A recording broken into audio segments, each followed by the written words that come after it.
Olá pessoal, graça e paz.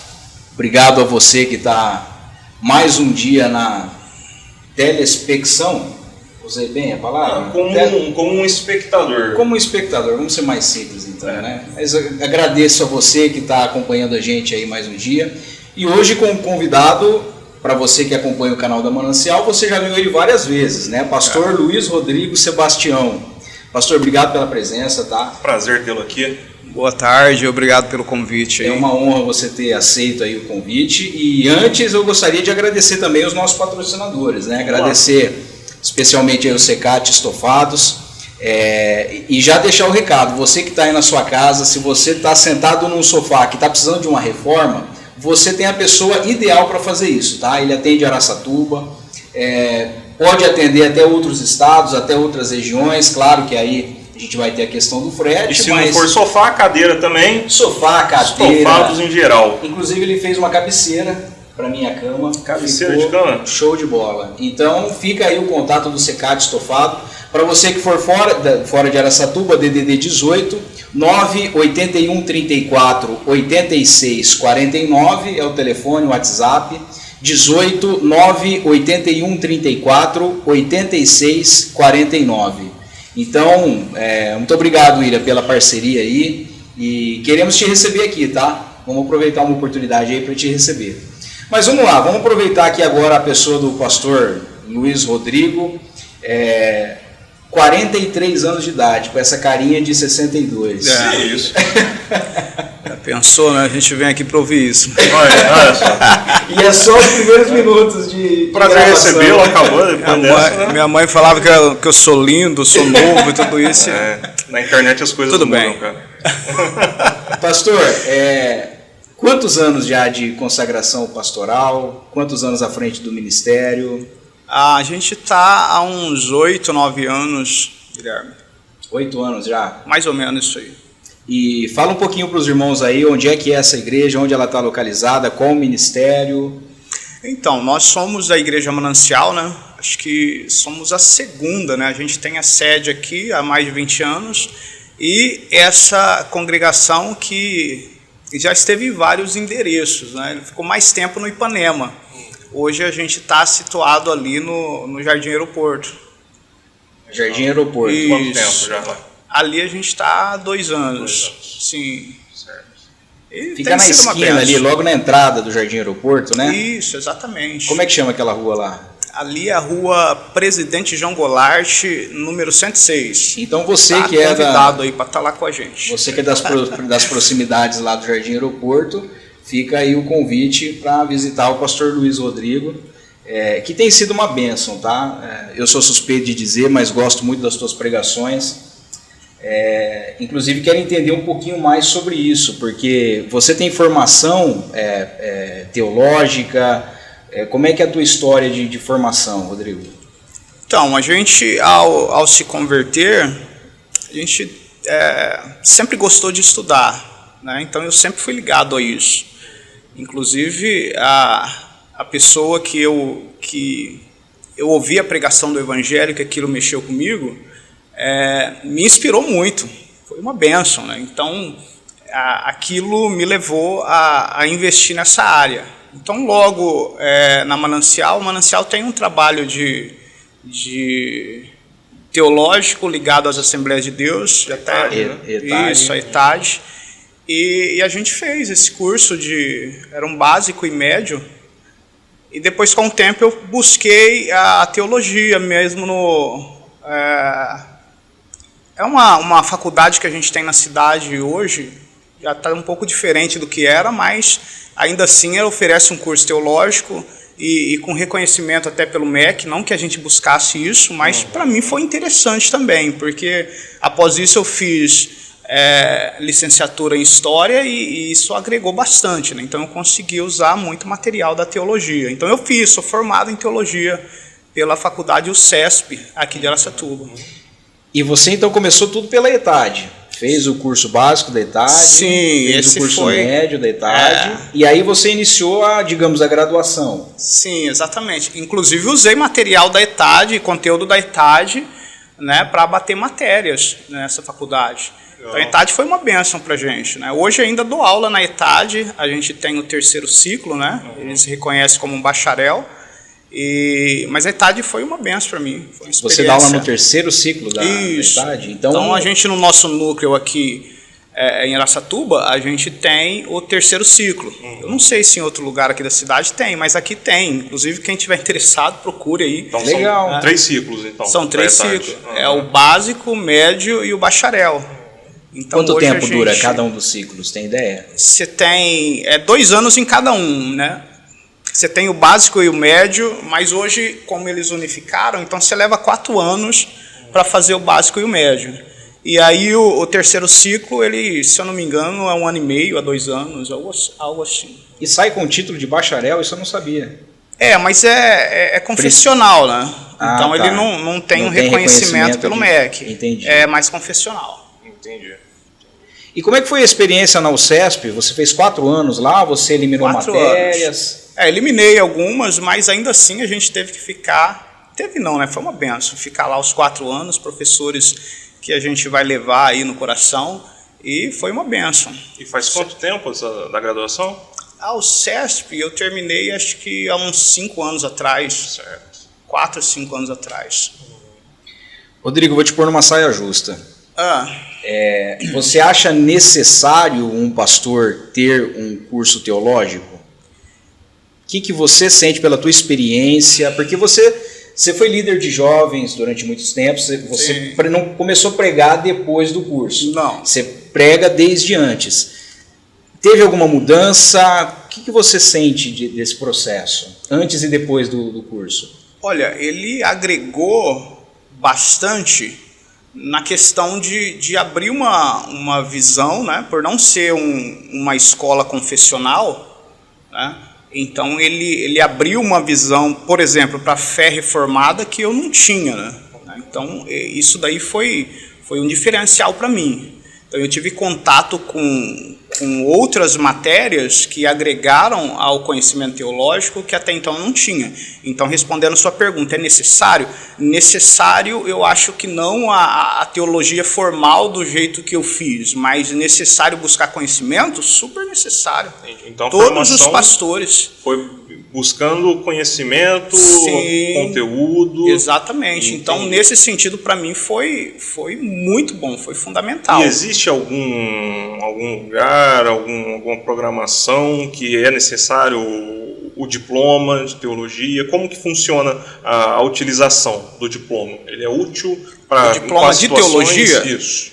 O diploma de teologia hoje, ele tem uma proximidade com a filosofia, né, com a história, ele até te habilita, de certa forma, a entrar nessas áreas, né? Você tem hoje também o ensino religioso, que ele de certa faz forma, parte da grade curricular, né? Exatamente, ele já faz parte da grade curricular. Então, um professor formado em teologia, ele também abre espaço para esses campos aí. Na área de humanas, acho que a teologia ela sempre foi algo assim importante, né? Sim. Sempre foi, ela sempre teve na história do conhecimento. As primeiras faculdades, elas trabalhavam com teologia como matéria principal, né? Sim. Então, a teologia, ela nunca foi descartada, ela tem sofrido, né, ataques aí diversos, principalmente a teologia cristã. Sim. Mas eu acho que a teologia é fundamental. Sim. Na verdade, todos nós somos teólogos, né? Sim. Quando alguém fala de Deus alguma coisa, ele está fazendo teologia. Então, nesse sentido, a teologia, uma teologia séria e saudável, ela vem para dar uma direção correta, né? Falando de teologia cristã. Sim. Então, alguém hoje, quando diz eu sou teólogo, talvez seria necessário perguntar, mas que teologia, né? Sim. Então, a teologia, ela tem a teologia cristã, mas tem diversas teologias aí. Diferentes visões. Sim. Eu pensei uma fala tua, que você na UCESP, você aprendeu bastante sobre a fé reformada. Sim. E agora uma pergunta sincera, vocês aprendem sobre a história do protestantismo? Porque até onde eu sei, o movimento protestante ele aconteceu capilarizado. A gente teve reformas acontecendo em vários locais do mundo, sim, através de diversos atores. Vocês aprendem isso no curso? Sim. Então, Você tem a história da teologia e dentro ou melhor, a história da igreja, e dentro da história da igreja você passa pela Reforma Protestante. E realmente, a Reforma Protestante, a gente fala bastante de Lutero, mas não aconteceu só na Alemanha, né? Então ela teve, você tem o luteranismo, mas você tem o anglicanismo, você tem o calvinismo, então em cada, você tem uma geografia muito vasta da Reforma, né? Então, eu entendo que é bacana a gente, como pastores, como liderança, conhecer a nossa história da nossa origem. Né? A história da igreja. Então, E aí nós tivemos um movimento que se iniciou através das 95 teses de Lutero. Como é que foi isso? Como é que foi a história? O que estava acontecendo no contexto ali da sociedade quando Lutero começou a movimentar isso? Tem como você dar uma breve aula aqui para a gente sobre a origem da reforma? O ambiente ali é um ambiente católico, né? Não só católico, às vezes a gente fala a palavra católica e a gente logo pensa no catolicismo romano, né? Mas a palavra católica ela tem um sentido de universal, né? Mas, enfim, nessa época aí, século XV, século XVI, a gente tem a Igreja Católica Romana como a detentora da verdade e da fé, né? A expressão de igreja naquela época, o monopólio é deles. Mas tinha muita gente insatisfeita com muita coisa. Então você tem... Quando você fala muita gente, você está falando do clero, você está falando da população, você está falando da nobreza... O movimento de reforma, ele não é um movimento externo, ele está acontecendo dentro, né? Tanto é que Lutero era um monge, era alguém respeitado ali dentro. Então se você pegar um movimento pré-reforma, você vai ter muitos nomes aparecendo ali, não é uma ou duas pessoas tentando fazer alguma coisa grande ali. Mas você tem muitas pessoas lutando por uma fé que eles entendiam que estava desgastada ali pela igreja, né? Uma verdade que já não acontecia mais. Então, quando Lutero ele se levanta, ele não se levanta nem para romper com a igreja católica, não é esse o propósito, nunca foi. Então, era reformar a igreja, não era trazer uma nova fé, um novo olhar, não, era reformar a igreja, porque até então ele entendia que a liderança da igreja, a cúpula da igreja, não estava ciente dos abusos que estavam acontecendo. Então ele quer que a sua voz chegue até a liderança, chegue até o Papa para dizer, olha, a gente precisa resolver isso daqui, está insuportável. E o movimento das 95 teses, você vai ver que tem muito a ver com abusos ligados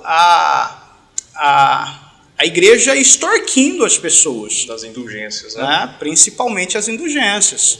Então, é esse ambiente que a gente está ali. Aí ele vai lá na igreja de Wittenberg, que ele era ali, né, o pároco, e aí ele coloca essas 95 teses. Isso então, acontecendo... Ali é o estupim. Isso acontecendo ali no centro da Alemanha, digamos assim. Isso que a grande e pequena Alemanha da época, né? Sim. Então você tem essas teses sendo colocadas ali, e ali marca-se a reforma. Ali é a data, né? Então você tem movimentos anteriores do próprio Lutero mesmo, bastante iniciativas dele para tentar resolver o problema, mas não...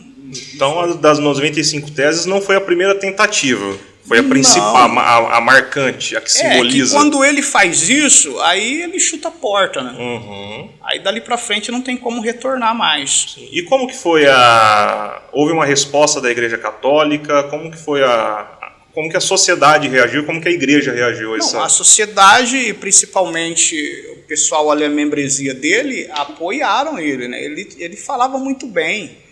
E ele já tinha meio que abandonado aqueles sermões em latim. Então você tem o povo muito ligado a ele ali.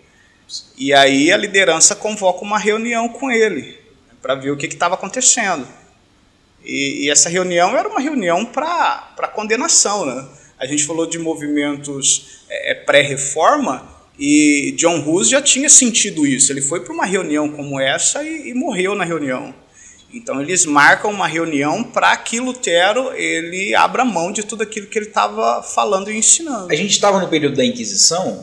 que eles matavam as bruxas queimadas, ou isso foi anterior a esse movimento, né? É que você tem várias inquisições, né? Ela se estende por um longo período, né? Você não tem assim também uma só. Você tem... Mas fato é que a Igreja Católica ainda matava pessoas que eram perseguição hereges, às hereges, lógico, isso daí sempre, né? A igreja que anteriormente foi perseguida por Roma, agora com o cetro na mão, ela persegue, né? E aí eles estão tentando abafar de todas as formas. A gente pode pensar nos fariseus, na liderança lá de Jesus, que estava enciumada com o que Jesus estava fazendo. E aí uma das formas de parar Jesus foi projetando a sua morte. Então o que nós temos aqui é a igreja agora fazendo a mesma coisa, a liderança parando algumas vozes, calando algumas vozes. Então Lutero é colocado lá diante deles nessa reunião, e aí ele diz, olha, se vocês não me convencerem pela minha consciência e me convencerem através das escrituras, eu não abro mão de nada que eu escrevi, que eu disse. Então, se vocês me convencerem, tudo bem. Se não, então, são pessoas de... Imagino que isso era um suicídio. Basicamente. Se ele não tivesse o apoio de um dos reis daquela época, ele morreria, porque depois, saindo dessa reunião, ele foi sequestrado por esse rei para ser preservado.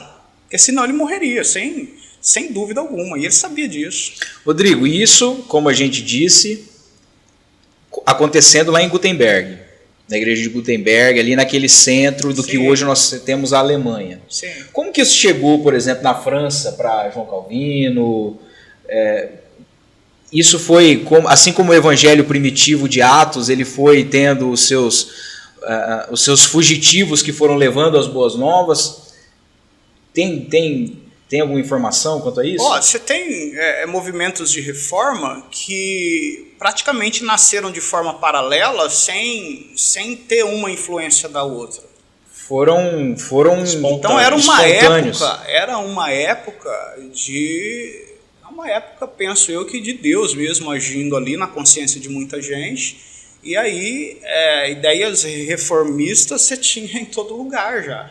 Então, o que aconteceu com Lutero acabou dando muita força, né? Quando chega essas notícias, olha, a Alemanha está rompendo com a igreja. Fortalece o trabalho na França, na exatamente, Espanha, exatamente. Então, as outras regiões falam, a gente está no caminho certo, é possível, então, né, uma liberdade. E não com pouco custo, né? Depois você teve guerras e muito sangue derramado e muito abuso até mesmo por parte dos protestantes. Você tem uma história não só de flores, né? A história da igreja nunca é tranquila. Nunca foi. Então nós temos uma grande igreja universal, católica, que tinha uma certa hegemonia no pensamento religioso da época. Tanto religioso quanto político também, né? E aí, acho que eles se alastraram para todos os campos. E paralelo a isso, você teve diversos movimentos reformistas que foram divergindo do pensamento principal. Essa reforma, esses pensamentos reformistas, eles não têm uma unicidade de pensamento.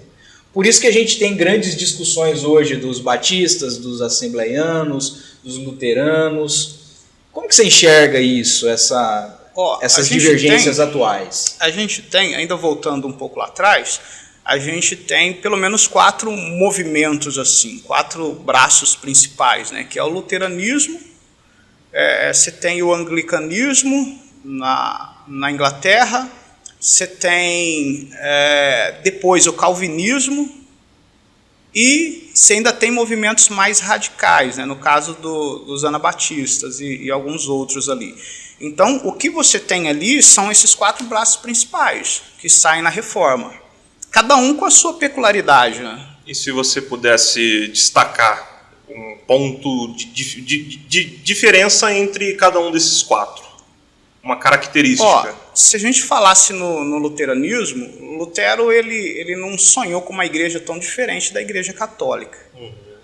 Tá? Então, ele reforma muito mais essa teologia do que a cara da igreja e alguns costumes. Então ele não está muito preocupado em reformar nesse sentido, Então hoje, eu não sei hoje, mas há um tempo atrás a igreja luterana, ela ainda conservava as vestes clericais, uso de velas, então são marcas ainda, né? São traços dessa igreja romana.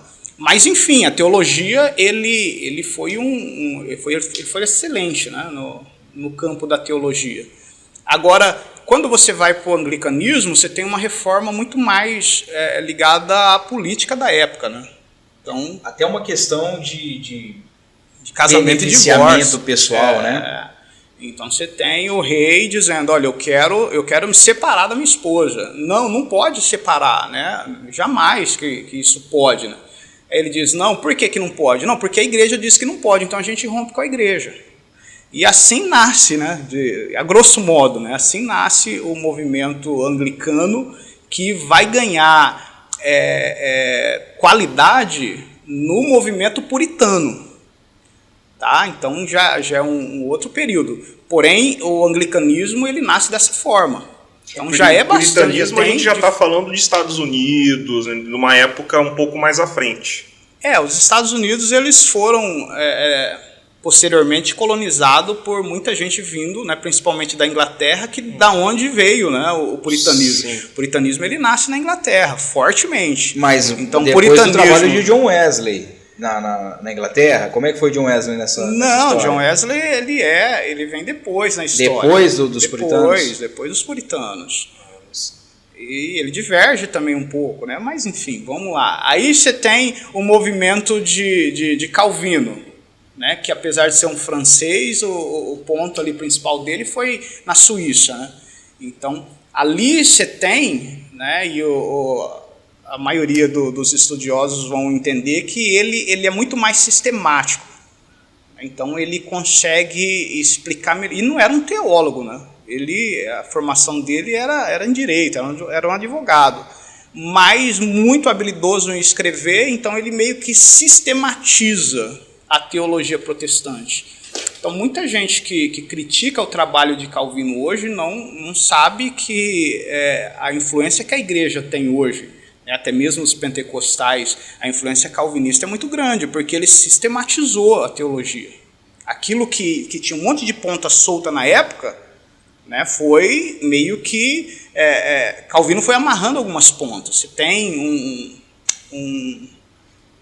os livros dele, as Institutas da Igreja Cristã, né, 5 volumes e tal, uma obra extensa. Ali você tem uma obra de teologia sistemática. Então, o calvinismo ele parece que tem o pé um pouquinho mais no chão quando se fala em doutrina, né? E o movimento, o quarto ponto lá, que era os radicais, os mais radicais, né, no caso do Anabatista, eles queriam uma reforma geral. Então eles não concordavam com um luteranismo que ficava um pouco próximo da igreja ainda. Então eles queriam uma reforma radical, eles queriam o rebatizamento das pessoas, né? Olha, batizar criança, isso daí é insuportável, então a gente batiza depois de adulto. Tanto é que esse negócio de Anabatista, ele tem a ver com o batismo de adulto. Então isso deu um maior problema, e muitos deles foram mortos, inclusive perseguidos por protestantes também. E até hoje nós não resolvemos isso, né? Porque o metodismo batiza crianças, as igrejas mais pentecostais e batizam adultos. Ainda temos essa divergência. Que ainda difere do pensamento católico, porque no pensamento católico você entra, né, no corpo de Cristo passando por esses estágios, né?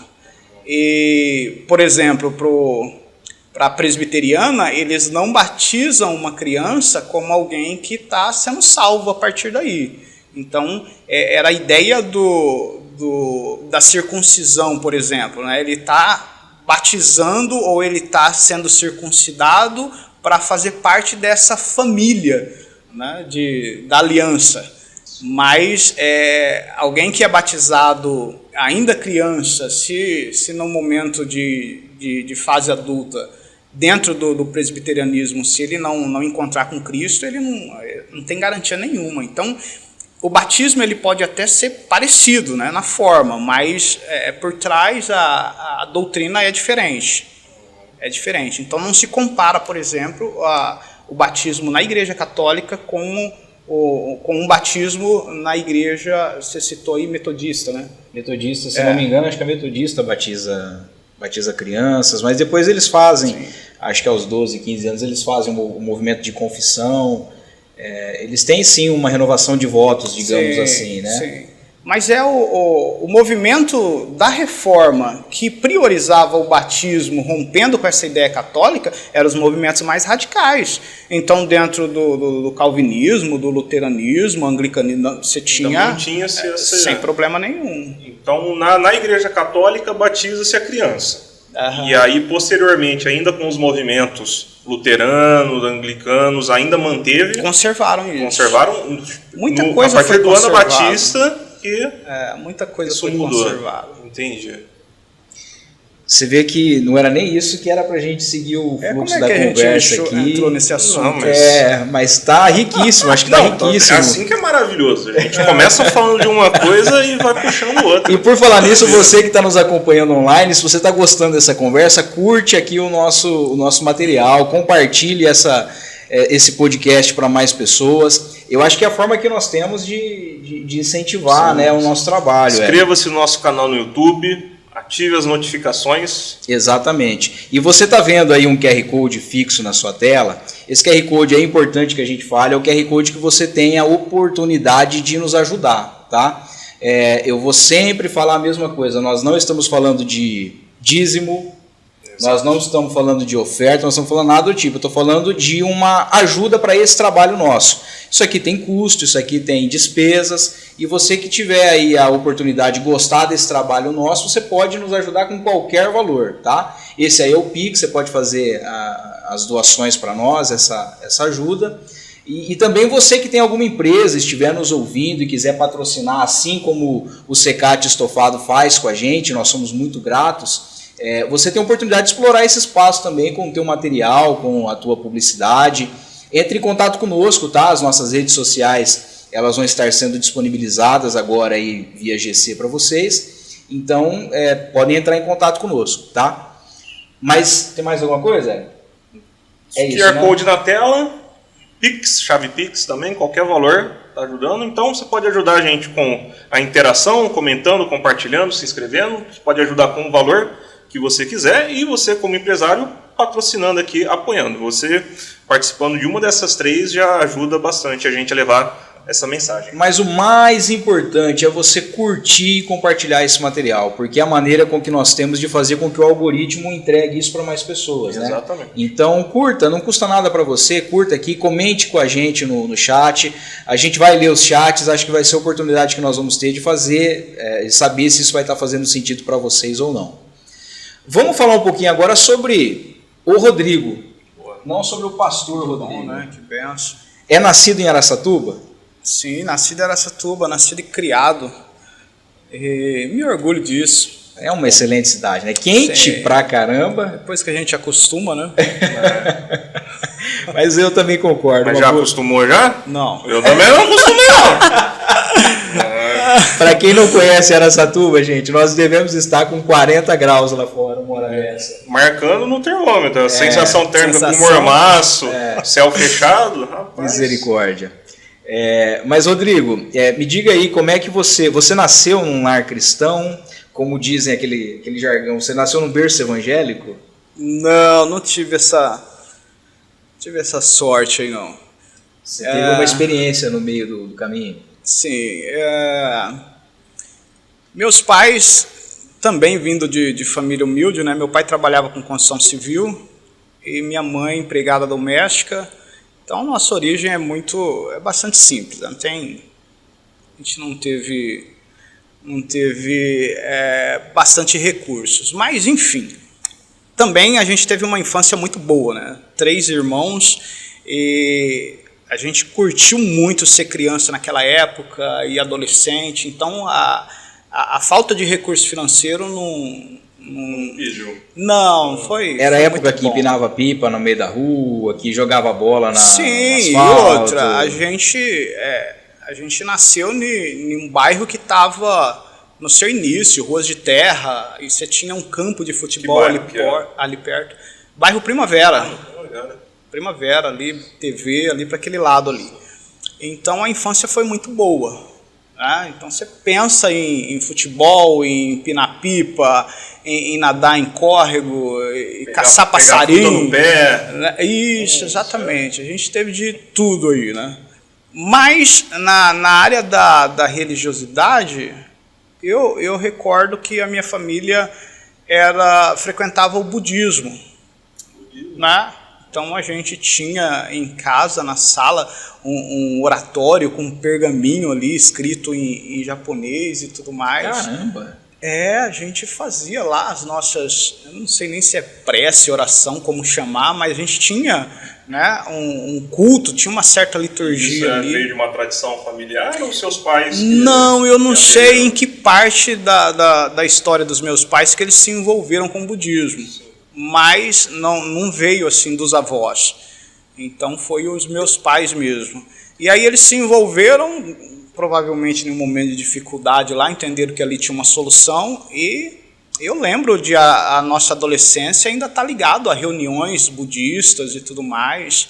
Então essa foi a religião mais comum para a gente naquela época. A gente, inclusive, tinha muita vergonha na escola, né? Porque de dizer que era budista. De dizer que era budista. Que devia ser uma coisa muito diferente, né? Sim, porque na escola, quando se falava em religião, todo mundo era católico.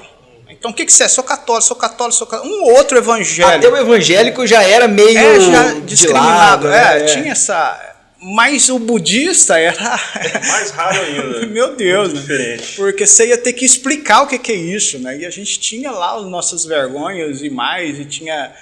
eu lembro que a gente se sentava na frente desse... Era um oratório de madeira, né? Acho que era o móvel mais bonito que a gente tinha em casa. Era esse oratório. E muitas frutas que a gente não comia normalmente, meus pais compravam para colocar lá. Então a gente ficava olhando para aquilo, querendo comer aquilo, não podia, mas era... Se mexesse ali naquela fruta, sagrado, de castigo. Né? Sagrado. Então, hora ou outra a gente pegava, né? Quando era uma maçã, alguma coisa, até sentir falta a gente aproveitava. Mas, enfim, era o mais próximo da religião que a gente tinha ali. E você tinha hora ou outra também alguns atos espíritas, né? A gente tinha familiares ligados a isso, então, hora ou outra, você tinha alguma coisa diferente em casa também. O budismo não impedia, né, de ter esse sincretismo aí. Que legal. E o budismo, como que é? Explica pra nós, o negócio explica aí na escola. Isso, não precisa explicar com maçãs, mas... Não, o que eu me lembro do budismo, na fase de infância nossa, é que a gente frequentava reuniões, era separado as crianças, né, então a gente não tinha muito acesso, eles... parecia ser uma elite de Araçatuba, porque você via pelos lugares de reuniões e tudo mais, e as pessoas do jeito que se vestiam, que se falava, a maioria japoneses, então você tinha uma certa Você não é elite. Descendente de japonês, né? Teus pais não eram. Não. Mas eles faziam essa abertura, né? Eles faziam esse proselitismo também. E as reuniões, elas eram em templos, tinham células nas casas, como que... O que eu me lembro é de algumas reuniões, eles tinham templos na cidade, deve ter ainda. Ainda tem. Deve ter. Sim. Mas eles alugavam, por exemplo, o recinto de exposições, a gente cansou de ir em reuniões lá. Então, era eventos grandes, né? Você percebia que vinha bastante gente e tudo mais. Então, e na questão de ritual, como são os costumes, as práticas? Você falou que tinha um oratório, algum lugar para você fazer a sua oração, porque a gente está acostumado com o devocional, né? A gente tem o devocional diário, a gente lê a Bíblia, a gente ora a Deus. Você se lembra como era isso no budismo? A gente tinha um livro, né? Eu falo a gente porque, né? Estava no meio lá. Então a gente tinha um livro que era até pequeno, não era grande. Chamava-se, deve chamar ainda, né? De Sutra. Sim, então, sempre com nomes orientais. Mas dentro dele era um livro de oração. Porque quando faziam as reuniões, eu lembro que eles iam lendo, a oração era lida. Em japonês. Em japonês. Então você tinha aquele livro em casa e eu não sei para quê, qual que é o propósito. E o livro também escrito no original, em japonês, tinha uma tradução? Não, tinha uma tradução porque era possível a gente fazer a leitura. Entendi. Então você tinha as palavras em japonês, mas embaixo você tinha, né? E você conseguia fazer essa leitura. Agora, o pergaminho que ficava nesse oratório, ali não, aí é só japonês mesmo, só palavras japonesas. Então, de certa forma, eu falava um pouco de japonês quando era criança. E rotina de culto, como que era a coisa? Assim, não recordo. Data? Não recordo. Não eu ia sei domingo, que todo domingo, não, domingo e quarta. Não. Se fosse isso, meus pais não faziam isso. Né? Então, cara, a gente começou falando de reforma. Meu Deus, é maravilhoso. E a gente agora está falando sobre o budismo. budismo. Que legal, né? Muito forte. E como nós saímos de uma criança budista permeando espiritismo para um pastor evangélico hoje? Misericórdia. Qual foi o momento ali da mudança? Mas a minha mãe ela foi meio que uma pioneira na família, né? Então, ela que trouxe esse evangelho para a família, e não só para minha casa, mas vocês vão entender no decorrer da conversa, o meu pai e o meu tio se casaram com irmãs. Então, era 2 irmãos e 2 irmãs, e morava vizinhos, né? Dividido ali só por um muro. Então, quando eu falo família, eu falo de uma família um pouco mais extensa que a minha, porque os primos eram como irmãos, então a gente tinha um relacionamento assim muito próximo. E por causa de uma enfermidade, acho que numa prima minha, ou numa sobrinha, não, sobrinha não, mas filha da prima, tá? Não sei nem como que chama isso, primo de 2º, 3º grau. Não sei. Primo de 2º grau eu chamo, geralmente. E por causa de uma enfermidade, a minha mãe, ela começa a ouvir no rádio, né? Isso sei lá quanto tempo atrás, mais de 20 anos atrás, ela começa a ouvir no rádio esses programas da época, né? Dessas igrejas que oram em copo de água e tudo mais. Então, ela teve essa proximidade com o evangelho. E ela foi a pioneira na família, porque até então ninguém, sim, eu não recordo de ter alguém envolvido com a fé cristã. E ela conheceu a fé cristã através desses programas de rádio. Então, que esse programa que vocês estão desenvolvendo aqui, que Deus abençoe, que ele seja também um programa que leve aí a fé evangélica. Ela teve contato com esses programas. E aí tinha esse negócio de orar no copo, orar na roupa e tal, e aí ela levava para essa criança que estava doente. Enfim, né, essa criança, pela graça de Deus, ela tinha leucemia na época. Ela era da tua família? Essa prima de segundo grau. Tá. E aí ela teve melhoras, e não só melhoras, mas cura, né? Glória a Deus. Então isso foi uma bênção para a família. Isso fortaleceu tanto a fé dela, como de alguns outros familiares que começaram a olhar para o evangelho, né, com outros olhos. Mas isso ainda, você tem oratório dentro de casa, você tem ainda toda aquela cultura religiosa. Né? É um processo, né? Que com o tempo foi sendo quebrado. Então, e você ainda era uma criança? Sim, eu sou um adolescente nessa época. Tá. Sou um adolescente nessa época. Eu fui ter contato com o evangelho com 18, 19 anos.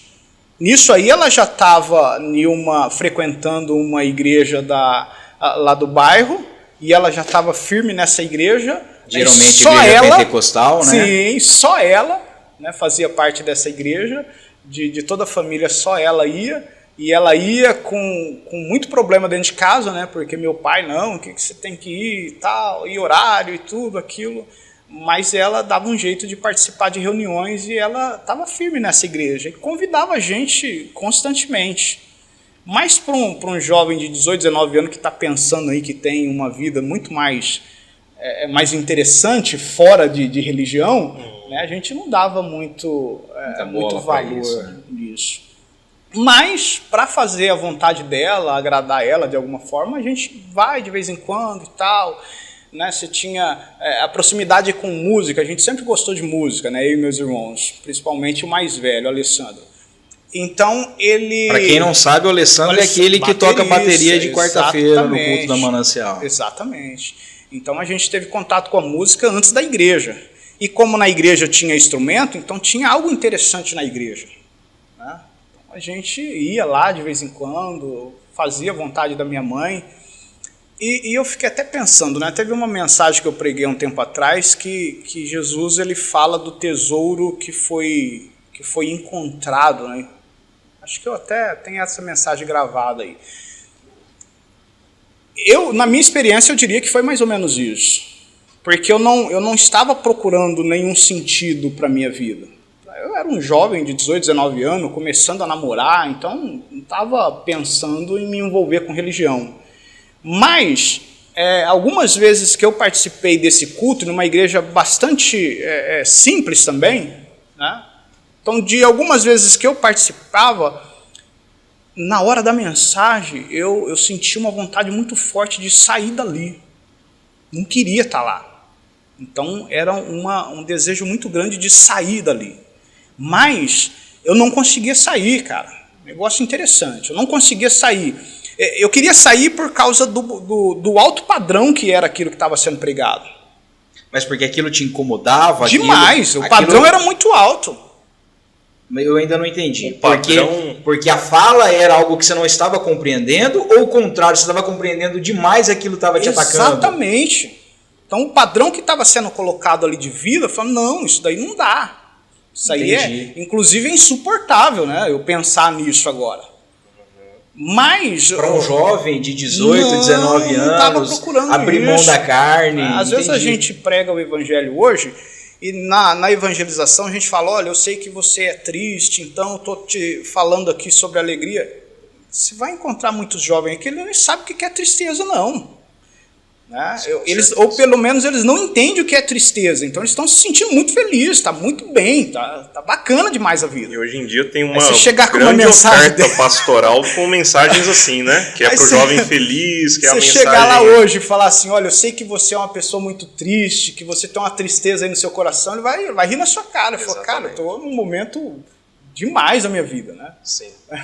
Então, voltando, você tinha esse incômodo querendo sair de lá por causa de um padrão muito alto, mas no fim, você tinha sempre um convite gracioso. E aí isso me fazia viver esse dilema. A irresistível graça. Né? Então, a gente, nessa nossa geração, a gente tem ouvido muitas propostas de igreja e propostas de culto e renovação nessa área e naquela. Cara, o evangelho ele funciona quando ele é pregado. A gente não precisa de tanta coisa que a gente acha que é necessário hoje. Então, o pensamento de encher igreja, de deixar tudo atrativo, às vezes é um desserviço para o evangelho. Porque nesse deixar tudo atrativo, a gente às vezes mexe até na mensagem. E aí a gente tem detrimento em tudo isso daí. Você tem visto isso com muita frequência na igreja do século XXI, Rodrigo? Eu sou muito crítico, eu não gosto nem de falar, que depois eu me arrependo de muita fala que eu né? Não citando nomes, tá bom. Mas você tem esse apelo, né, para, por exemplo, você tem modelos de igreja hoje que a gente já não ouve mais falar de pecado e de condenação, então isso foi sendo riscado. Foi sendo riscado. Eu me converti, eu encontrei Jesus na minha vida ouvindo falar de pecado e falar duramente de pecado. Mas, né, você tinha no final esse convite gracioso. Então, eu sou digno? Não sou digno. Eu saía dali sabendo que eu não era digno. Mas, né, mesmo assim, existia uma graça sendo oferecida. Então, é isso que a gente tem que pregar. Isso funciona. Funcionou para mim que eu não estava em depressão na época, né? Não estava vivendo assim nenhum momento terrível da minha vida. Não estava procurando sentido. Para mim eu já era muito bem encaminhado. Mas ao ouvir o evangelho, o poder do evangelho pregado mexeu comigo, cara. Isso foi uma mudança definitiva na tua vida? Foi. Depois disso eu não lembro de ter ficado assim distante de Deus. Que essa era a minha pergunta. Então você teve uma estabilidade Sim, na sua vida espiritual. Graças a Deus. Estabilidade não, uma crescente, porque a gente vê que... Não, a gente tem os nossos eu que te conheço há algum caminhada. tempo, sei que você tem evoluído cada vez mais. Mas você então nunca teve um momento de... Não, eu não tive assim um momento de distanciamento, de voltar às antigas práticas. Eu tive, é lógico que não foi simples assim, né? Um culto que eu ouvi e resolveu minha vida. Isso foi um processo. Mas depois, né, eu tive os altos e baixos, mas não os baixos a ponto de rompimento com Deus. Entendi. Então, isso foi uma bênção. E os desafios da tua vida, Rodrigo? O que você tem a dizer aí das coisas que você passou durante a tua vida, que mais te impactou, que você passou os momentos mais difíceis da tua vida? Ô, Guilherme, eu entendo que, cara, a sabedoria nesse viver nosso, ele está muito ligado com você aprender a se adaptar. Porque você não tem assim nenhuma garantia de que os seus projetos vão dar certo, por exemplo. E muitas vezes vai acontecer algumas coisas na vida que vai mudar tudo, não vai mudar alguma coisa, vai mudar tudo. Então quem já passou, por exemplo, por algum divórcio sabe disso, que de repente nunca imaginava que aquilo ia acontecer e acontece, ou quem perdeu alguém muito próximo, sabe que ele vai ter que se adaptar, porque a realidade é uma outra realidade agora. Né? E ele nem sempre, ou a gente nem sempre está preparado para lidar com isso. A gente talvez nunca está preparado. Mas eu entendo que a sabedoria está muito ligada a você esperar essas coisas aí. E estar pronto muito mais a lidar com problema, gerenciar problema, do que comemorar a vitória. Perfeito. Muito mais. Boa palavra. Então, quando você está preparado para lidar com problemas, né, pode vir problemas que você não tinha noção que isso ia acontecer. Mas você sabe que vai ter problemas no caminho. Então, eu diria que a pregação hoje do Evangelho, que está sempre colocando as pessoas diante de vitória, né? Não que vai dar tudo certo, que é uma matemática que a gente vai fazer aqui, o final vai dar tudo certo, não estamos fazendo bem para as pessoas. A gente tem que se preparar muito mais para lidar com os percalços da vida aí, que eles vão vir. Vão vir. A gente falou um pouquinho aí da minha conversão. Depois da minha conversão, eu tive bastante momentos aí difíceis, né? Difíceis. Eu batizei em 2001, 2002, não recordo exatamente, sou péssimo com data. Mas nesses 20 e poucos anos aí de caminhada com Cristo,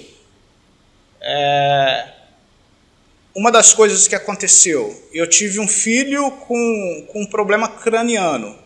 Ele teve lábio leporino, a gente não sabia a dimensão disso quando nasceu, e era uma criança que estava super esperada, e nas ultrações não deu nada. Então, e aí nasce uma criança, a gente não sabia a dimensão, não sabia se ele enxergava, não sabia se ele ia falar, se ele ouvia. Lábio leporino é aquela fenda exatamente, é uma fenda palatina, né? E a dele pega e pega até o céu da boca.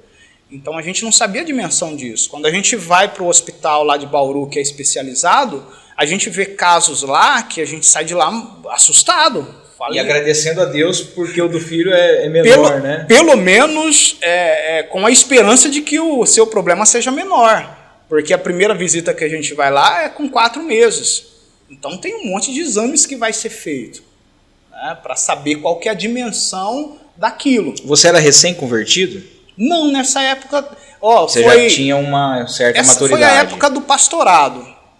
Né? Meu menino hoje tem 7 anos, um pouquinho mais de 7 anos, né? Quase 8. Então é bem essa época do pastorado. Tinha assumido a igreja, acabado de assumir da igreja. É o meu segundo filho. Tem 2 filhos, né? O Gabriel e o Benjamin. E uma esposa abençoada, maravilhosa, Jamile. Enfim, no segundo filho, acontece isso com a gente. Então a gente fica super preocupado, e mesmo sendo cristãos. Sendo um pastor. Sendo pastor, você tem que estar lá todo domingo falando que Deus é bom. E que Deus vai cuidar, e que Deus vai restaurar e tudo mais. Aí você tem que lidar com isso. Como é que você lida com isso? Né? Então, quer dizer, Rodrigo, já houve pregações que você falou não vivendo. Às vezes triste com Deus, às vezes preocupado com a situação, mas pregando a soberania de Deus, sim. pregando o amor de Deus, Sim. o cuidado de Deus. Não que você não... Isso é legal, desculpa te cortar, mas isso é legal porque mostra que você é humano. Exatamente. Que você... não é porque eu sou um pastor, eu estou na frente de um trabalho, eu sou diferente de todo mundo, pelo contrário, né? E outro, né? Você está pregando sobre aquilo que você crê, mas não necessariamente que está acontecendo na sua vida agora. Já é o princípio da fé. Sim, exatamente. Às vezes você prega algo que não está vivendo, mas que você... A certeza das coisas, né, que a gente sabe pela fé que vão acontecer. Exatamente. Que a gente não vê, mas... E outro fato que desestabilizou bastante na época foi questão pandemia, né? A gente lidou com a pandemia com perdas na família. Eu acho que o seu, de todos os casos que eu conheço, foi o mais grave, digamos assim, né? Porque eu peguei o vírus, né? Eu e minha esposa, e era uma época de um pico na cidade. Então, foi bem no auge, né? Foi no principal platô da era pandemia, todo dia, né? Alguém falando de alguém que morreu, né? Então, tava período crítico. E o que acontece? Eu tô mal em casa, não consigo internar porque não tem vaga em lugar nenhum, né? E internação tava quase que sinônimo um atestado de morte, óbito, né? quase que um sinônimo de morte. E aí a gente tá procurando oxigênio porque afetou bastante meu pulmão. Naquela época, o oxigênio estava difícil de achar e quem tinha estava vendendo 3, 4 vezes o valor. Então, eu tive acesso. Eu recordo que em um momento bem crítico assim da doença, a gente já não tinha mais o que fazer, não tinha mais onde correr, né? E aí eu sentei na sala de casa e falei, e agora, né? Tinha acabado de vir do pronto-socorro, então estava bem malzão mesmo. E aí minha esposa falou, vamos ligar para o pastor Luiz. E aí ligou para o pastor Luiz, ele conseguiu uma consulta com um determinado médico na cidade. Aí vamos lá no médico. Chegamos lá, o médico olhou, falou assim, cara, volta para casa, eu não vou nem cobrar a consulta, porque não tem o que fazer por você. Né? Então, o que você precisa é de um hospital, porque você precisa de oxigênio. Então, não oxigênio adianta... era no peso de ouro. Ele dizia, olha, não adianta eu passar medicamento para você, porque você precisa de oxigênio, senão você não vai ter tempo para tomar esse medicamento. Você precisa respirar, cara. Meu Deus. Você precisa respirar. Então volta para casa, eu não vou nem te cobrar consulta, volta para casa, vê se você consegue um médico. E aí o meu irmão estava comigo, ele falou assim, não doutor, faz o seguinte, a gente vai conseguir o oxigênio. Passa todos os remédios que tem que passar aí. Então, esse vai conseguir o oxigênio foi pela fé também. Pela fé. Sem dinheiro e sem gente vendendo, como é que você ia conseguir? Mas, faz isso. Daí o médico falou, tudo bem então.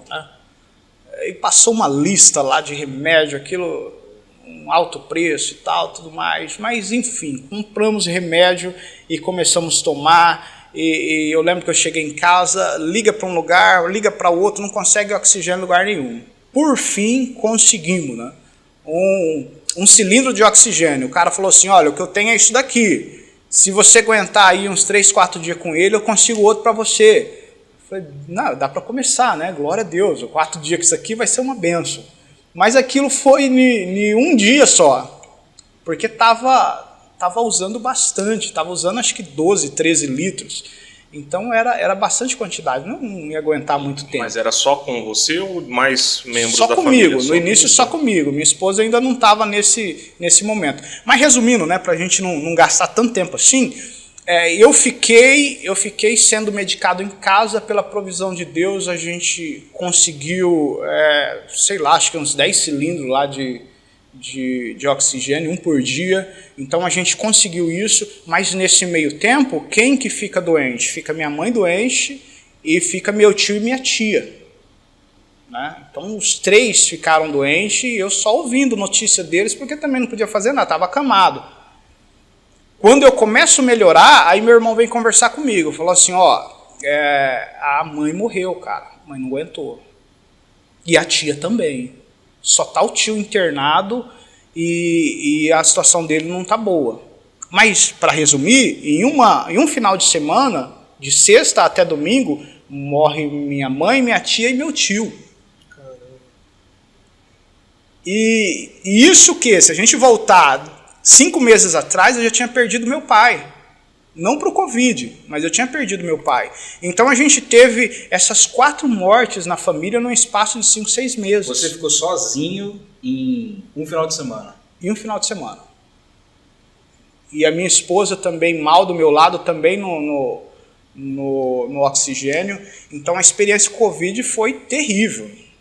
Nem falando em igreja, né? A gente teve prejuízos como igreja, mas como família pra gente foi terrível. Isso há 4 anos atrás, né? A gente vai para 4 anos desse acontecimento. Mas foi trágico e eu não tive tempo nem de viver esse luto, né? Porque eu estava lidando com a doença em mim.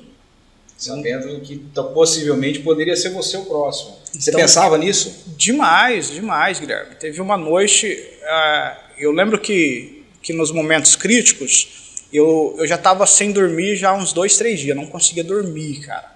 Não conseguia, tinha medo do sono já. Não conseguia dormir e uma das coisas que me incomodava enquanto eu conseguia me deitar era o barulho do coração, não me deixava dormir. Cara, o barulho para mim era tão alto que não me deixava dormir. Então, dificuldade para respirar, coração batendo alto, pressão 18, 19. Então, teve uma noite que eu olhei para cima e falei, Deus, será que é agora? Será que acabou? Seus filhos pequenos. Há 4 anos atrás, um estava com 3, 4 anos e o outro com 10, 11 anos, 10 anos. Então estava uma situação bem complicada. E eu orei a Deus, né? No final nem sei se era já mais uma oração ou um desabafo, né? A sensação que deu, e eu não me orgulho disso, mas a sensação que deu em alguns momentos foi de que não tinha ninguém me ouvindo. E isso era pior ainda, porque eu ainda tinha que lidar com isso, com essa falta de fé minha. Sendo pastor, cara. 20 anos de conversão, de batismo. E eu estava olhando para o céu e questionando. Tem alguém aí? Estou desesperado. Então a sua leitura de toda a situação era de que não tinha uma razão. Eu tive a fé abalada. Foi. Eu tive. Não me envergonho de dizer isso. Sim. Ou me envergonho, né? Mas é uma realidade. Sim. Rodrigo, eu acho que esse abrir de coração é muito importante, porque a gente não sabe o alcance disso aqui. A gente não sabe aonde é que nós estamos chegando. Exatamente. Nós não sabemos quem está nos ouvindo. Mas o choro durou uma noite. Como é que foi o momento da alegria? Ainda só, voltando um pouquinho, por favor. Eu até mesmo para falar com quem passa por esses momentos, que eu entendo que não é fácil, né, você ter uma vida com Deus e de repente você se pega questionando até mesmo a bondade de Deus às vezes, é a voz da dor, cara, é a voz do desespero. E às vezes ela fala na nossa boca. Então a gente não sabe o que a gente pode passar na vida, essa é a grande verdade. E algumas vezes você pode lidar com esse teste de fé. Olha, será que eu creio direito? Será que eu sou filho mesmo? Será que Deus está me ouvindo? Será que tudo isso é real? Então é a voz do desespero que fala no nosso coração. Isso, eu não acreditava que isso era possível acontecer na minha vida. Então nunca imaginei passar por isso. Né? Tanto é que ali no começo eu tinha vergonha de falar sobre isso. Mas é uma experiência que eu vivenciei. Hoje eu diria que esses momentos passam. A gente precisa ter uma fé que ainda que diminua, é uma fé que precisa aprender a lidar com o tempo. talvez o nosso problema maior seja o tempo, né? A gente tem uma dificuldade enorme quando o fator é tempo. Parece que nós não estamos acostumados com a ideia de tempo. Parece, né, que não vai acabar nunca, mas é só um tempo. A gente deveria ensinar isso mais no púlpito. Falar, olha, irmãos, saiba lidar com o tempo. Porque vai ter dificuldades que o tempo que vai ser o grande problema. Não vai ser nem tanto a dor, mas o tempo que ela vai durar. Mas o momento da alegria, o momento da alegria ele veio acompanhado com lágrimas por causa da família. Mas quando eu senti que eu tinha vencido, né, essa doença, que eu tinha conseguido sair do outro lado, ainda que sem saber as sequelas que isso podia ter, porque até então eu já estava tomando remédio do coração, já estava tentando estabilizar a pressão com medicamento também, fiquei bastante amarelo, né, então atacou também o fígado e tudo mais, então não sabia a dimensão de sequelas, mas eu sabia que eu tinha chegado do outro lado, cara. E olhar para os meus filhos e saber que eu tinha tido essa oportunidade de continuar cuidando deles, isso foi muito bom, mesmo que em meio a lágrimas, isso foi abençoador. Eu já quase não tinha mais ministério, porque a igreja acabou fechando, né, por falta de um monte de coisas, mas eu estava vivo para continuar com a minha casa, com meus filhos. E hoje você consegue olhar para essa situação e tirar uma razão, uma lição, um motivo pelo qual aconteceu? Não, hoje eu ainda não entendo por que tudo isso aconteceu. Talvez um dia eu vou entender, mas eu ainda não tenho assim. Lições eu tiro bastante, mas razão não sei ainda. Isso aí pertence aí a essa onisciência de Deus. Que bom ouvir isso da sua boca, Rodrigo, porque mais uma vez isso mostra que nós todos carecemos da graça. Sim, exatamente. Porque nós, perdoe-me incluir falando em nós, porque eu acho que você tem uma história de vida muito maior do que a minha. Mas quando nós estamos lá no púlpito, às vezes nós queremos mostrar que nós somos melhores ou nós temos uma superioridade espiritual. Somos os exemplos, né? Somos uns exemplos a serem seguidos. E quando você vem aqui e fala assim, eu não consegui ainda entender, isso mostra o seguinte, cara, a gente está tudo no mesmo barco. Por trás da armadura tem um ser humano, tem um coração batendo forte ali que não deixa nem dormir à noite, porque isso é muito legal de entender. Olha, não importa o que você está passando, todos nós estamos. Nós não somos mais bonitos, mais feios. Eu sou mais bonito que vocês, mas só não é mais verdadeiro, né? Mas nós não somos mais bonitos, mais feios, mais santos, mais crentes. Não, cara, somos todos pecadores carecendo da graça de Deus. E esse é o outro lado daquela moeda que a gente fala, que a gente citou do evangelho que está sendo pregado hoje em dia, de conquista, de felicidade.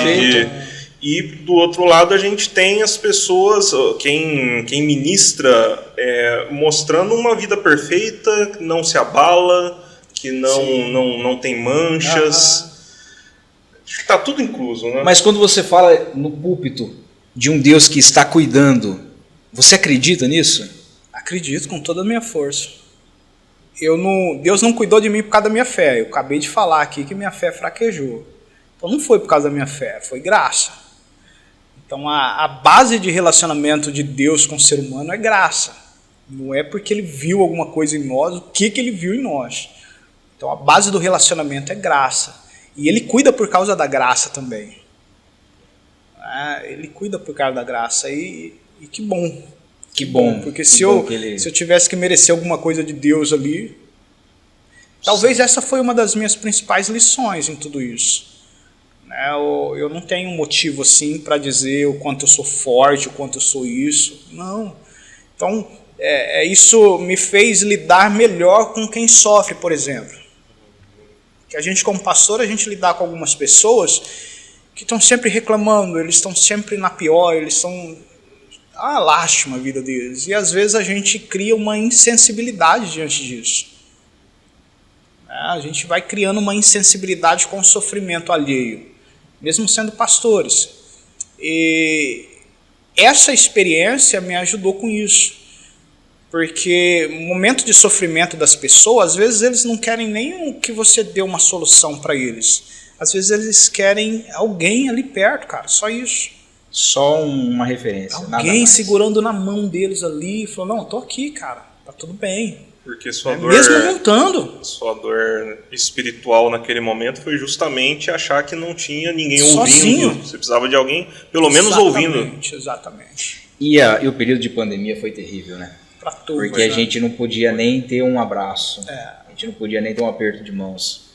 E numa realidade, numa modernidade que a gente está sempre conectado, está tudo próximo, rápido, de repente a gente tem um corte abrupto, que tudo mudou. Tudo mudou naquele ponto e até hoje a gente não tem como voltar, né? Mais, né? Foi uma virada de página ali. Então não tem como voltar como era antes. Nunca mais vai voltar como era antes. Exatamente. Mais alguma coisa, Hélio? Cara, a gente especificou uma dificuldade, um ponto fraco, digamos assim, de uma situação específica. Já encontrou. E a gente sente levar isso para a vida do pastor Rodrigo. Os defeitos, as dificuldades ao longo da vida, um espinho na carne que a gente leva para a vida, às vezes uma característica. Pode ser um pecado, como a soberba a gente citou, ou às vezes um ponto fraco, como a timidez, como algo assim. Quando a gente fala desse ponto fraco perpétuo ali na vida, como que a gente enxerga essa dificuldade mais perene? E a gente focou numa dificuldade pontual ali, né, numa experiência. Sim. Mas e a visão do cristão, como a gente encara essa dificuldade de caráter, de característica, como que a gente pode dizer assim, desses pontos? No sentido do pastor Rodrigo? Uma dificuldade que a gente enfrenta, assim, por exemplo, a questão de uma pessoa muito ansiosa. A gente pode pegar um recorte moderno, da ansiedade, da depressão. Sim. Como que a gente tira de lição, como que a gente lida tendo essas dificuldades características até o fim da nossa vida?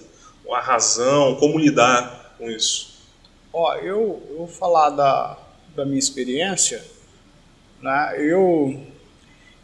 Eu sou bem introvertido, né? Então é uma mistura de timidez e eu não sei nem explicar o que eu vou falar agora, mas eu lido com uma tristeza, uma melancolia comigo. Eu não sei nem como lidar com isso biblicamente, porque o que nós temos é a alegria do Senhor sendo a nossa força, né? Mas como característica minha, eu tenho esse ostracismo, não sei dizer direito, mas eu tenho uma reserva e uma reserva até misturada com tristeza. Eu não sei se isso veio de infância, né? Porque minha mãe era uma pessoa muito triste por causa de problemas na infância que ela tinha. Eu não sei se ela comunicou isso para mim, eu levo isso um pouco, mas eu tenho isso comigo e é uma luta. É uma luta. Você se acha tímido? Eu me acho tímido, não, eu sou tímido. Falar aqui com vocês agora, para mim é um desafio, não é um negócio assim natural. E olha que você é pastor. E como você enfrenta o público? Eu não sei, cara. Eu não sei, me explica vocês. Caramba. Mas eu não sei. Então, apesar que o púlpito, você não tem ninguém interrompendo. Apesar que eu acabo dando aula também, então é difícil explicar isso. Mas eu tenho uma timidez comigo, que às vezes eu dou umas travadas, vocês pegarem até mensagem minha, você vai ver que às vezes dá umas enroscadas, e isso é timidez, às vezes é o início da pregação, então você tem esses pontos aí, eu também não sei explicar direito. Mas eu lido com uma tristeza, uma melancolia na minha vida, e é uma luta terrível. Às vezes minha esposa, né, ela fala, olha, você só anda triste aqui em casa, mas não é que... Aquilo não não sei nem explicar direito. Mas é uma característica minha. E eu tento lidar com isso, que eu não concordo com isso. Mas essa tristeza, ela se aplica em qual situação? Como que... Ela me fecha, ela me trava. Entendi. Né? Então eu sou muito reservado. Eu não sou aquela pessoa de muitos amigos. Eu prego bastante a necessidade de amizade, porque eu creio na necessidade de amizade. Mas eu não sou aquela pessoa que tem, né, um círculo muito grande de amigos e tudo mais. E sou assim desde criança, sempre foi assim. Por causa disso eu me livrei de muitas amizades erradas, mas por outro lado também eu me privei de muita coisa boa que vem da amizade. E eu creio no valor da amizade, tá? Mas eu acho que o que o Hélio disse é muito interessante da gente explorar aqui. Acho que todos nós temos uma fraqueza, um espinho na carne nesse sentido, né? Com certeza. Como você tem enfrentado isso na vida ministerial? Porque imagino que para um pastor ser tímido é um desafio de todo domingo. Sim. De toda quarta-feira, de toda reunião de culto. É que a timidez, você pode perceber isso até em criança, né? Até uma criança lá de 7 anos que ele também é bem fechado. Mas quando ele se familiariza com o ambiente, ele se solta mais. Então, com o meu povo, que eu estou acostumado e eu lido mais com ele, eu tenho uma facilidade, né, em lidar com eles e administração, o ensino e tudo mais. Mas em ambientes onde as pessoas são diferentes para mim, do meu convívio, eu vou ter que lidar com pelo menos uns 5, 10 minutos ali, destravando algumas coisas em mim para conseguir pregar ou para conseguir conversar, né? E isso é um desafio que eu tenho desde quando eu me entendo por gente. Tive muito problema na escola com isso. Isso é muito interessante, porque... E aí um comentário pessoal. Eu vejo muita gente falando, eu sou assim, Deus me fez assim, então eu vou ser assim. E às vezes isso barra o chamado de Deus para aquela pessoa. Imagino que isso deve ser muito claro na tua vida. Se você tivesse se fechado recuado, na sua timidez e não enfrentado o teu problema, você não teria hoje respondido ao chamado de Deus. E eu acho que isso se aplica em todos nós, cara. Às vezes a gente tem uma limitação e parece que é justamente ali que Deus te chama, né? É justamente ali que Deus te aperta. E eu acho que isso tem a ver com a fé, né? De você responder e falar assim, não, cara, eu sou tímido, mas eu vou enfrentar. E Deus acaba sendo Deus, inclusive nessas situações, né? Eu sempre lembro da história de Jonas, né? Deus tinha Você é fã da história de Jonas, né? Eu gosto. Me identifico em algumas coisas assim. Cara, Deus podia escolher qualquer um ali para pregar para Nínive, né? Puta, ele escolheu um cara que não queria. Insistiu, a baleia foi lá, engoliu, cuspiu ele na praia, e mesmo assim ele foi responsável, o Espírito Santo, pela conversão de Nínive. E eu acho que isso é um pouco do que a gente está falando. Né? Porque pela carne, se a gente se identifica tímido, a gente quer o conforto, a gente não quer enfrentar o problema, a gente não quer se expor, mas de alguma forma Deus pegou um cara tímido e transformou ele em pastor. E assim como Deus está fazendo isso em diversas outras pessoas, e você olha a pessoa e fala assim, porque quem nunca ouviu o nosso podcast, te vê pregar, quando a gente estava fazendo esse levantamento de informações com o pastor Rodrigo, a hora que eu li a timidez, eu falei assim, cara, não é possível que o Rodrigo seja tímido. Vixe, isso aí é um desafio para mim diário. Ó, eu lembro, até engraçado isso, mas eu lembro na escola, quando criança, teve uma criança que pediu para ir no banheiro, né? E a professora falou brava com ele. Eu falei, mas jamais que eu vou pedir, né? E eu fiz xixi na classe, cara, para não pedir, né? E o medo de ser exposto ali de alguma forma. Então eu travei, fiquei ali quietinho e fiz xixi dentro da classe. Caramba. Dificuldade de falar. Então era começar a falar e ia sufocando, a voz não saía. Então eu lembro que início de ministério, eu falei, meu Deus, será que é isso mesmo? Eu fui chamado ao pastorado, eu tinha, né, esse desejo, tinha esse sonho, né? Uma loucura também minha. Mas eu não imaginei que ia ser naquela época e daquela forma, porque um pastor, né, por um problema aí que não vem ao caso, mas ele disse, olha, a partir de agora eu não sou mais pastor da igreja. E aí não tinha ninguém. Por uma necessidade, o nome que apareceu na lista foi o meu. Ou seja, você está aguardando o pastor da igreja Manancial lá chegar ainda, né? Não, eu assumi meio que com esse pensamento, né? Um pastor interino ali, né? Enquanto, provisório. Né? Aí eu vi que a realidade é que agora, todo domingo eu estava no púlpito. Falei, meu Deus do céu, né? Eu já tinha tido experiências com pregações, mas não de assumir um púlpito. Então tem sido um desafio. Mas eu tenho para mim que a coragem, ela não é o oposto do medo. Eu tenho para mim que é possível você lidar com o medo com coragem. Eu até acho que a coragem, ela é usada exatamente para você vencer o medo, porque se você não tem medo, a coragem não é necessária. Pensa nisso um pouco. Se você não tem medo, para quê? Eu não posso chamar você de corajoso. Você não sabe o que é o medo. Você vê então a coragem como uma ferramenta para adestrar, para reduzir o medo, para lutar de igualdade ali e vencer esse medo. E não porque ele é corajoso, é porque ele não sente medo nenhum. Talvez não, talvez ele é alguém que está lutando com medo, e uma das características principais dele é o medo. Mas ele precisa vencer, ele precisa se posicionar. E às vezes a coragem é essa força que vai vir. Fala, olha, eu vou me posicionar mesmo sabendo que eu estou temendo aqui no meu coração. Então cara, é bacana demais. Pensa num herói. Experiência. Já pensei, já pensou? Colorado. Que convive com medroso e você estava falando corajoso isso ao mesmo tempo. E olha que interessante, porque você estava falando isso e eu me lembrei do ator, né, que é o Roberto Gomes Bolanhos, que quando ele desenhou o Chapolin Colorado, e ele falou exatamente isso. Ele falou, o Chapolin não vai ser um herói... não, ele vai ser um herói medroso. Só que ele vai ser um herói medroso que vai enfrentar o medo. Isso é bacana. E, cara, eu acho que isso nos faz pessoas melhores. Identificação.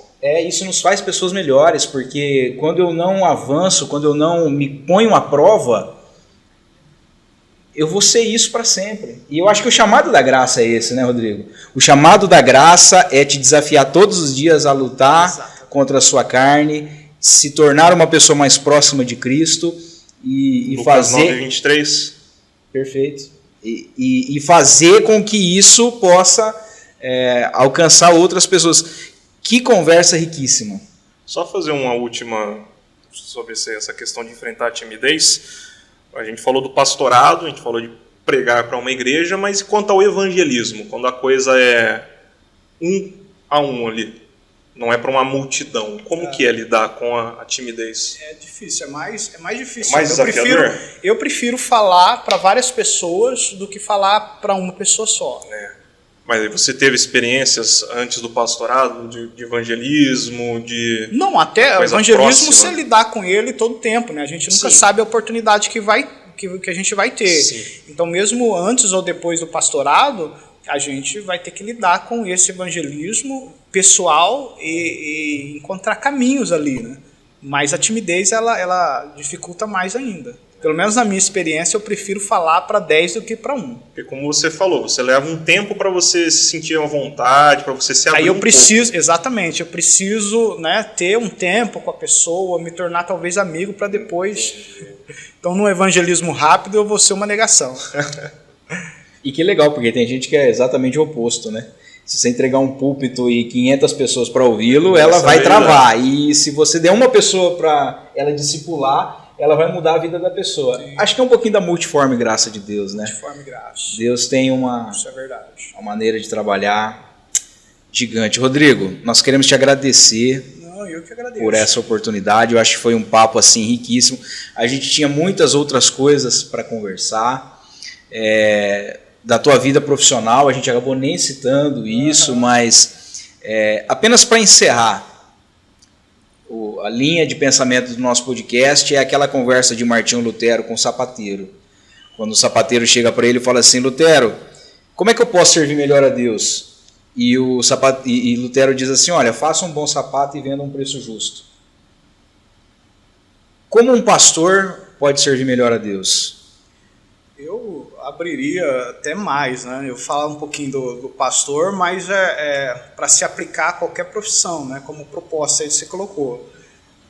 Nós temos, teologicamente, biblicamente, você tem, na nova aliança, nós temos o sacerdócio de todos os crentes. Inclusive foi algo que Lutero levantou, né? O sacerdócio universal. Então, todos nós estamos oferecendo sacrifício a Deus. Todos nós. Então, o pastor ou a empregada doméstica, o médico, o professor, uma vez convertidos, são sacerdotes. Então, a pergunta é, qual qualidade de oferta a gente tem feito a Deus? E se a gente pensar um pouquinho na oferta, a oferta ela não devia ser de qualquer forma nunca. Nós temos o livro lá de Malaquias falando dos sacerdotes que traziam o animal manco, sujo, coxo. Então aquilo era reprovado. Você tem fortes falas de Deus ali dizendo, olha, alguém precisa fechar a porta do templo para eles não fazerem mais isso.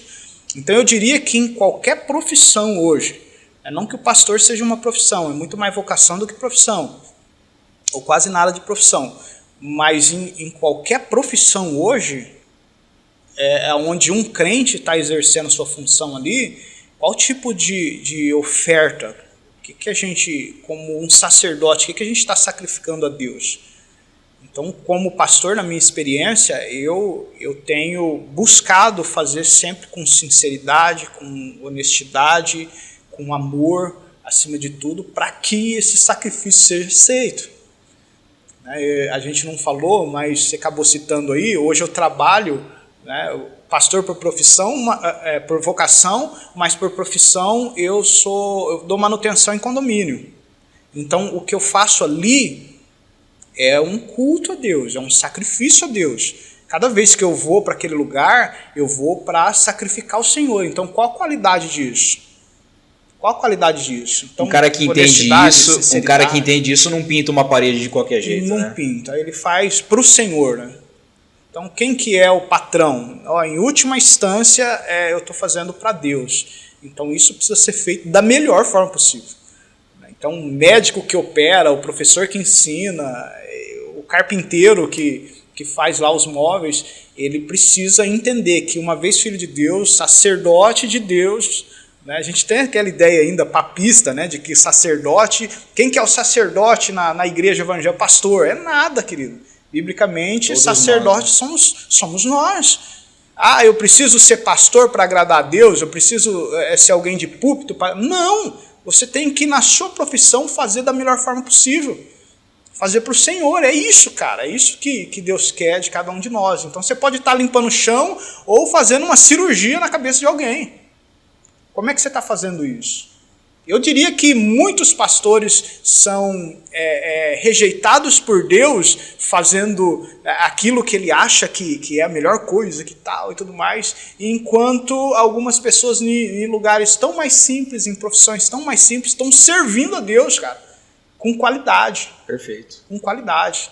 Então isso é bacana demais, Teve até em uma das aulas, posso falar? Claro.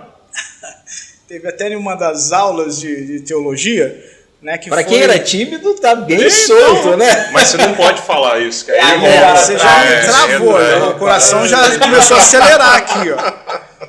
E aí teve uma aluna que ela citou uma frase, se eu não me engano, de Billy Graham, que alguém chega para ele e fala, olha, você podia ser presidente da república, alguma coisa assim, e ele vai dizer, não, eu não posso rebaixar no meu cargo, porque eu sou um ministro da palavra.